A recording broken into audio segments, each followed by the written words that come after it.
This is the latest version of the Push hardware from Ableton. There's a fair few new features and design tweaks, but two things stand out. One of these MP-ready pads, but probably most notable of all is the fact that it now comes in two configurations. The first still requires tethering to computer to control Ableton on a Mac or PC. However, a second configuration, which includes a processor inside, lets us run Ableton within the Push hardware itself. This basically gives us the full Push workflow, but without requiring connection to a computer or in fact even a power source, thanks to the built-in battery, which gives us around 2 hours of battery life. Under the hood in this processor version, we've got an Intel i3 processor with 8 gigabytes of RAM and a generous hard drive of about 256 gigabytes. We've now imported several live packs and a good crop of our own user samples to the hardware, and we've still got 194 gigabytes left of space. So there's quite a lot to play with. However, this all begs the question, how much can we actually run on Push? Ableton themselves aren't saying much about track limits, and there's no hard limits imposed when we're working in standalone mode. So let's do a few tests and see what we can run before things start to over-push the processor. So let's start off with a project here where we're going to make use of Ableton's Wavetable device. So here we've got multiple instances of Wavetable. If we go into our clips here, so we have currently 30 instances of Wavetable. Now these are all running the same preset, which is a pretty basic Wavetable preset. It's the dark ambient preset from Live Stock Library. And if you have a look at the clip here, we're just playing something monophonic. So a really simple progression. So let's see how it handles 30 instances all playing the same thing.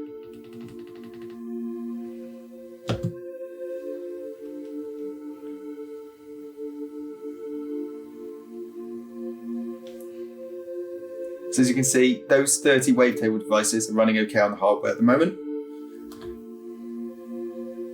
Let's select one.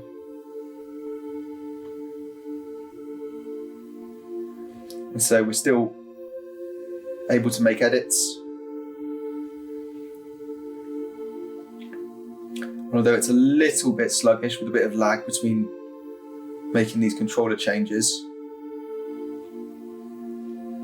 Everything's fairly functional at the moment. Let's try adding a few more instances and see what we can get up to. So I'm going to duplicate this another few times.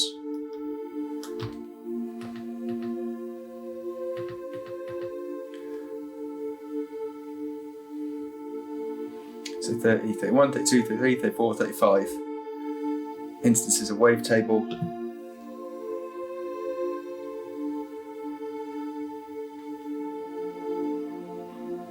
So Push in standalone mode is still handling that okay.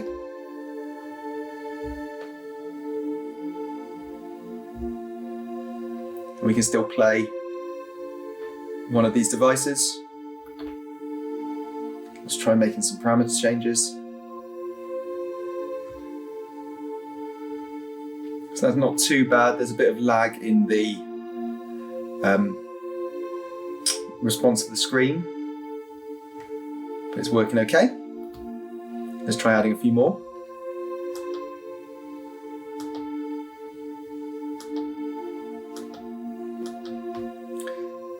So I've duplicated that another 5 times. Might want to wait a little second because it's being slow duplicating now that we've got so many instances. Let's see how it handles 40 Wavetable instances.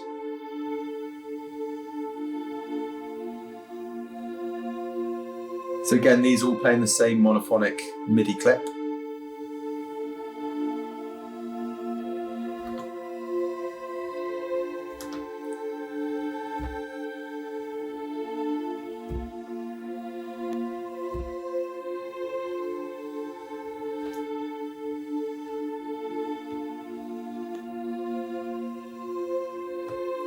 Let's add a few more.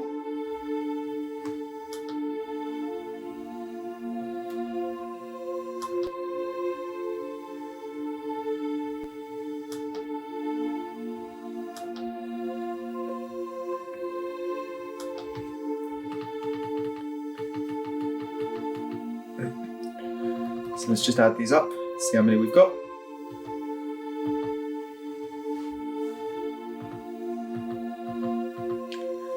Slightly annoyingly, when we duplicate these from 30, it's just duplicating it with the name 30, so we're going to have to count them manually. 30, 31, 32, 33, 34, 35, 36, 37, 38, 39, 40, 41, 42, 43, 44, 45. So 45 instances of Wavetable playing the same monophonic thing. See how it handles that.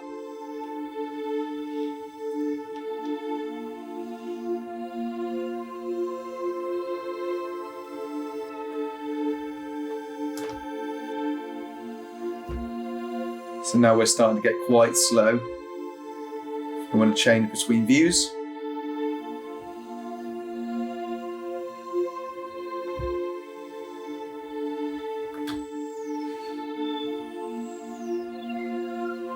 And things are getting quite sluggish.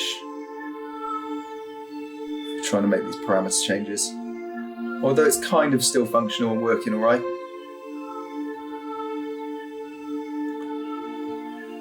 Let's try a couple more. 46. 47. 48. 49,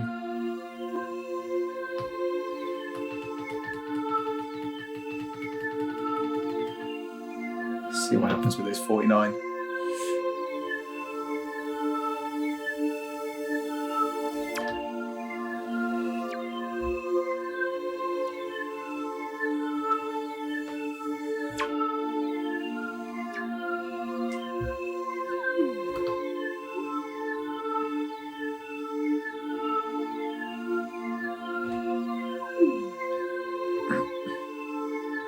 So we have 49 instances of Wavetable playing the same thing.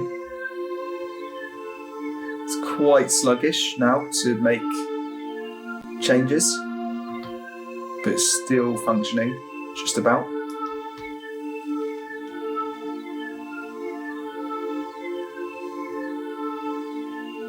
Let's try 50.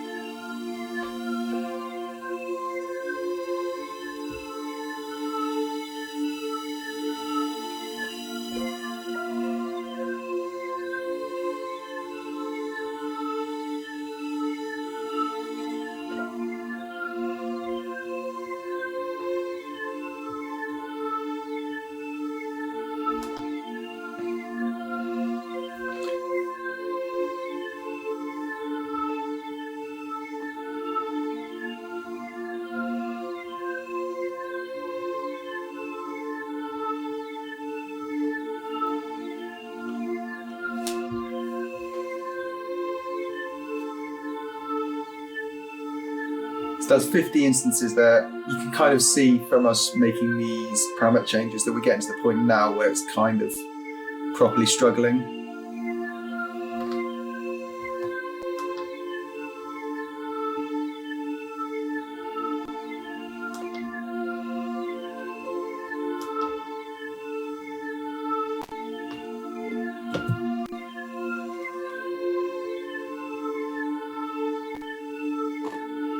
Yeah, there we go. Now we've got to kind of 52 or 53, we're starting to hear proper dropouts.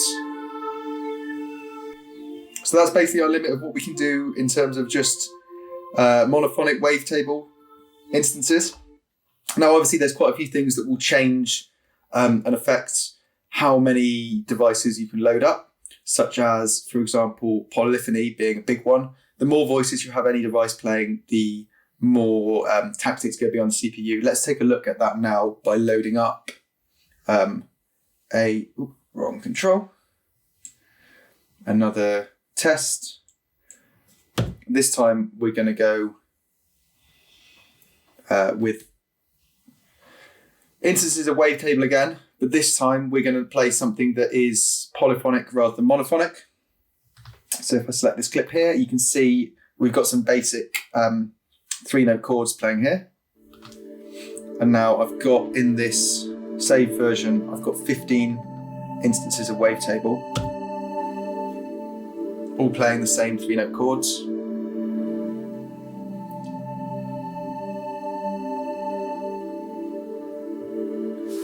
Let's see how many we can add before it starts not liking it.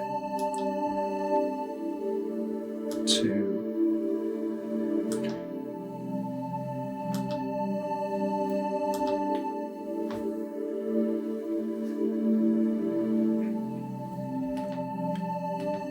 So we've got 15, 16, 17, 18, 19, 20 instances of Wavetable there. Let's give that a try.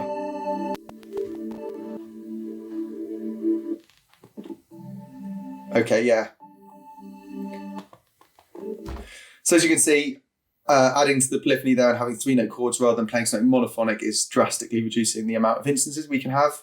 So we're down to, well, it wasn't liking 20. Let's just delete a couple and see. Let's try. So that's 15, 16, 17 instances.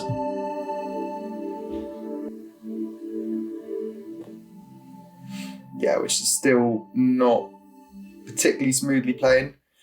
So probably about 15 instances of Wavetable playing 3-note chords is what we can get out of Push in standalone mode.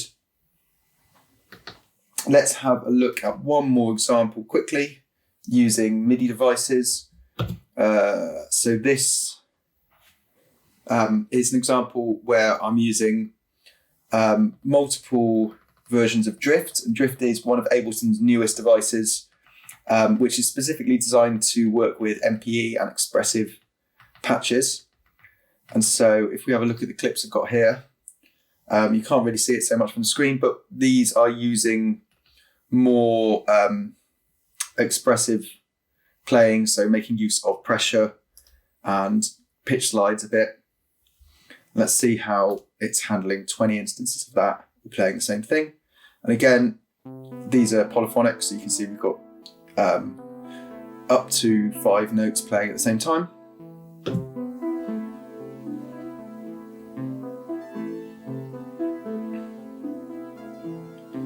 So we've got 20 instances playing there.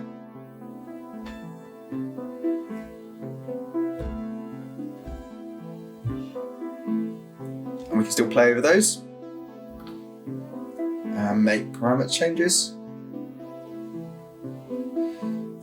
Now Drift is quite a nice and simple synth device. So it's quite well optimized. Let's try adding a few more.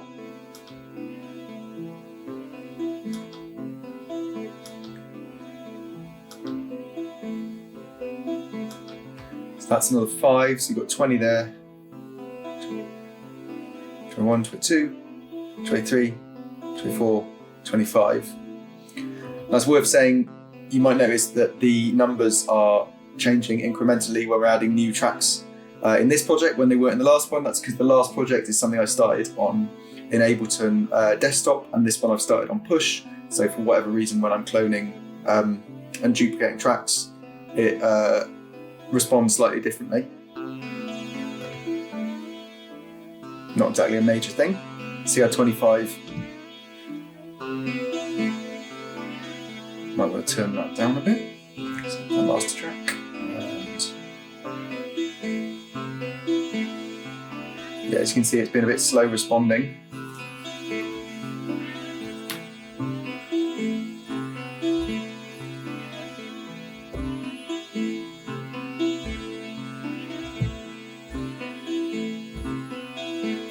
It's still working okay. Let's try a few more.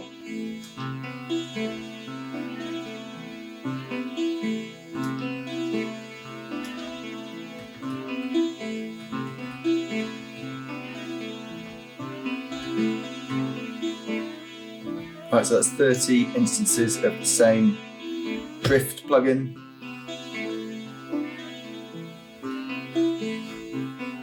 Take that a bit.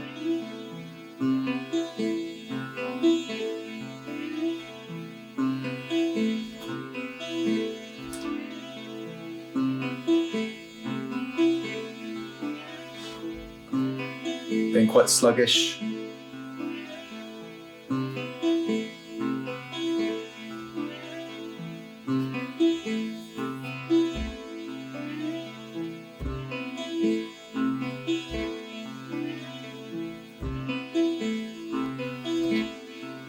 Let's duplicate a few more.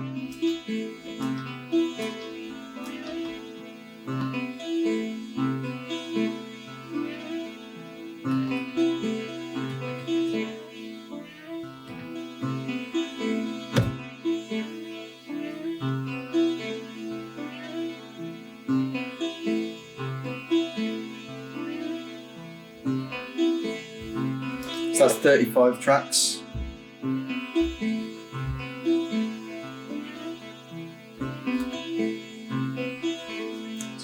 Fast forward a bit.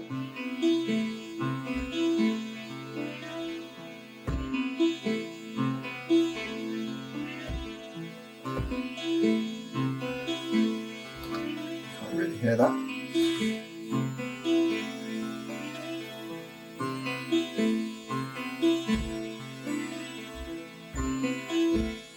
So we can still play that one.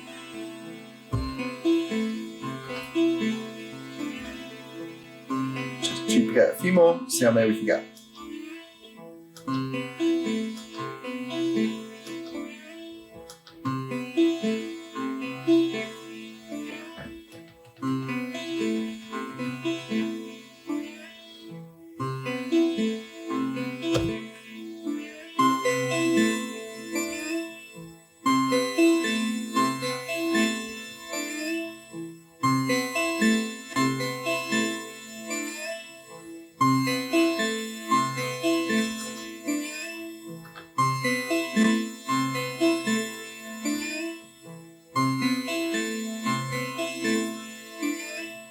So it's starting to struggle there around 40 instances of drift. So obviously that's a really unscientific test, but it kind of gives us a little idea of how much we can run on push in standalone mode. Obviously we're doing some really simple tests here of just using the same instances of the same devices, all playing the same thing, which isn't exactly how you would use it in a real situation. But then again, there's also a lot of things that you could do to work around the capabilities, such as the ability to freeze tracks, bounce things down, and simplify things. So if you're working on like a live performance or a jam and you want to be able to have a large amount of tracks without worrying about these dropouts, there's plenty of things you could do to work around that. But hopefully that gives you a little idea of how much we can get out of that Intel i3 processor and 8 gigabytes of RAM that's inside the current configuration of push in standalone mode. It's also worth mentioning that Ableton are making push upgradable. So users of the non-processor version, if you buy that, you will be able to upgrade it later in the year with an official upgrade pack to add the processor and the elements needed to use it in standalone. And it also opens the door potentially to being able to upgrade that processor and various other elements to future-proof push in the future. So it'll be interesting to see how both Ableton officially and other people respond to that and how much it adds to the longevity. But that's push standalone right now.